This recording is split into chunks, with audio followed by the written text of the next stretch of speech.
Hi, welcome back to my channel. I'm Rebecca, the creator behind EY Becca, and today I figured it was a perfect opportunity to show you what I do in order to prepare for my upcoming market. I do have an upcoming market this Saturday, and I don't really have a whole bunch that I need to kind of get done compared to normally, but I still figured it was a great opportunity to show you what is involved behind the scenes, because there is a lot that needs to be done, from prepping your products to counting your inventory to making sure everything is on either your Square device or whatever that you are using to take payments, whether you're taking cash or whatnot at your market, to also making sure that you have those other small things that you may not think about. Those are also essential, from like tape to safety pins, like just those small little things that actually do make a difference, and then you don't realize that what you need until you get there. So come along with me today as we count inventory and do a bunch of other things this week. Also, if you haven't been able to tell, we are in a different location than where I normally am. I have moved my stuff up into a different room with more natural lighting. It does have a window, and I have been obsessed. I've been loving it. I've been feeling more productive. The dark, gloomy rooms really just suck the energy out of you sometimes. Especially during the day, and I have already felt so much more productive already. I have pulled out all my inventory. I have a couple things up here and a lot still in this bin, but I just found it's kind of easier to write everything out on just a scrap piece of paper, and then that way I can just put it all on here, and then later on I can go and insert this into my Square app. So it makes it so much easier, and then that way I know everything that I have on hand. So let's quickly go through it. I have my tablet all set up. I am going to be watching a movie, so let's get to counting.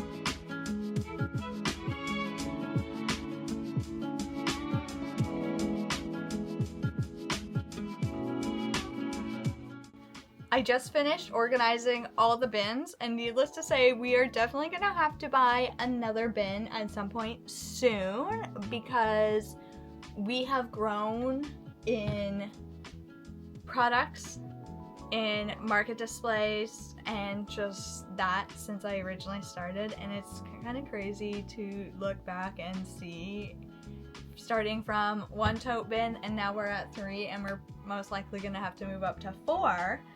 But I did count all the inventory, and we do have a lot more than I originally thought. Mainly because when I made a whole bunch of cup koozies, which I am currently obsessed with these. It is a 20-ounce cup koozie. I did make one as a patchwork originally, because I was making a whole bunch of patchwork stuff. But I made this one for myself, so I am keeping it. It is pink on the inside. I'm obsessed. It is a 20-ounce cup koozie. So I decided, of course, we need to make some for markets, which would be perfect. I did pull out everything that is Christmas related from the bin. We have 2 little coin pouches, an oversized fabric bow, another oversized patchwork fabric bow, and they both have ties on the back. I did do another vlog where I showed making all of those, so you can also go back and watch that. I will list it in the description below. I also made these stockings, which first time doing bias, not first time doing bias tape, but I need to practice on doing the curves, so it's, yeah. cute. I like them. And then we also have the hoodie that I made using a pot holder, if you will. It's from 1995. So I just added that onto a hoodie, which I thought turned out absolutely adorable. I did do another one, which was a Christmas tree. That one did end up selling, but we have this one for the Christmas season. So that way we are slowly already starting our market prep for the Christmas season already, but we started it like last year, so that's good. I just figured it's easier just to remove it, and then that way we can just focus on all of these other goodies, and I can bring out new products like this, like the cup cozies, and some other different things. So I did end up getting some of my goodies back from one of the local stores that I have my stuff in. So pretty much locally to me, there are a large variety of different stores, coffee shops, that sort of thing, where you can go and add your sewn goodies or whatever products that you do make and add it into their store. So you will rent a space. They'll have like a dedicated area. Most stores do have different tiers of like for one shelf space, or if you're getting like a larger standing kind of unit, then like you obviously pay more, and most stores do have like a 15% commission. The highest I have seen is 50, which I try not to go for those ones. I try to go for more of the lower commission, but I did get some of my stuff back, so that's why we do have so much. And as you saw, I was pulling out some extra garbage and just kind of stuff from my last markets because my bins haven't been touched since then, so it has been over a month, and I just wanted, sometimes you just need a refresh, and that's exactly what was needed. So now for this market, this Saturday, I am definitely well prepared. I did want to show you everything that I put in my little market goodie bag that I bring to each and every market. It definitely is so useful. First up, I bring a power bank. Not every market you'll have electricity, especially for those outdoor markets where you're in the middle of the field or whatever. So I have one just in case. I always make sure this is fully charged before each and every market. My payment device, which is Square e-reader. I always make sure this is charged as well, and if it isn't fully charged, we have the power bank to make sure. For the Square e-reader, I always make sure that it is updated because sometimes it might spontaneously need an update, so I always check that the morning of. Next, charger for said power bank. Scissors are definitely a thing you want to add to your market bag. You will definitely not regret having that.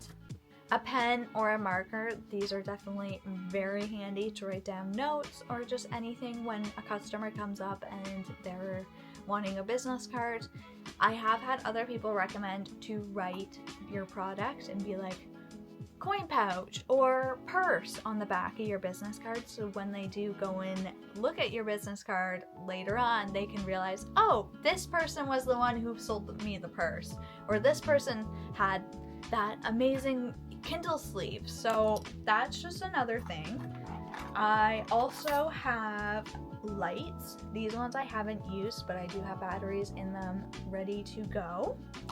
You can add those to your tablescape, or if you're doing like an outdoor night type market, you could definitely hang it on like your tent or whatever. So there are several options for lights, and it adds like this little ambiance to it. So you will also need something to display your business cards. I got these adorable little picture frame kind of stands, if you will. So these work beautiful. Plus, I also thrifted them, so that is also an added bonus. But that is what they look like with the business card. Very unique, very one of a kind, and also instead of having those plastic ones, like the plastic ones are fine if that's what all you can find. But I just saw those and I've had them, so I'm like, that is perfect. I have a bunch of S hooks. I use these a lot for this stand up here for when I'm hanging purses and stuff. I also have coat hangers now as well. I have little bits of ribbon. I also have another full little container full of different colors of ribbon. I would also recommend getting clamps. These ones are slightly smaller, but there are much bigger clamps that you can get. You can use these for a variety of different purposes, from clamping down your tablecloth or just to hang certain things or whatever. So these have a variety of different purposes as well. Next up is business cards. These are essential. I put these in each and every bag at markets, and I find that a lot of people end up picking them up if they're not purchasing something. These are just single-sided. I do think when I order them again, I might add a QR code. I add my Instagram where they can shop, as well as my email for easy contact. These are very great. I love them. And plus, it always makes a difference when you have a cute little design on them too. Another great thing to have in your market essential bag is tape, whether it's Scotch tape or duct tape. Just some sort of tape. I would definitely recommend having Scotch tape for sure. I also have my price signs printed out, so they're very easy to attach onto each product. I have laminated them in the past, and I think I will do that again in the future. The ones that were laminated, I ended up changing the prices, so that's why we have these. I also printed out a whole bunch of stickers of my logo, so I can easily put those on little bags. When anyone purchased something, then they can easily identify, oh, that's the business that they purchased it from. And then that way you're doing your own marketing too. So like, that's a great thing. Safety pins. Safety pins are another great thing. I use those to clip my banner onto my tablecloth. And it just makes it something to stay in place so much easier. I would also recommend possibly adding a thank you card into each and every purchase. This can also double as a little mini poster as well. That's just an added touch. You don't necessarily have to do that. I do include those for all my orders in general, but for markets, that is completely up to you. And I think that's pretty much most of the main essentials that I always bring to each and every market that I carry in my little baggie. I always make sure to bring water. That is essential, especially for those outdoor markets. You do want to be staying hydrated. And I always bring snacks. I bring a little lunch bag and I throw in a bunch of goodies and maybe a sandwich, or depending on how long the market is, that is another thing. If you're a fellow small business owner and you do markets as well, I would love to hear some of the things that you include in your little market bag. I always like to add different things, and especially things that I never thought that I would need. Yeah, so I know today's vlog was more of a shorter one, and I'm sorry, but I hope you enjoyed today's video anyways. If you don't follow me on Instagram, you should definitely go and do that. I do post all of my most updated market lists over there. But anyway, I will see you in the next vlog. Don't forget to like, comment, and subscribe. See ya!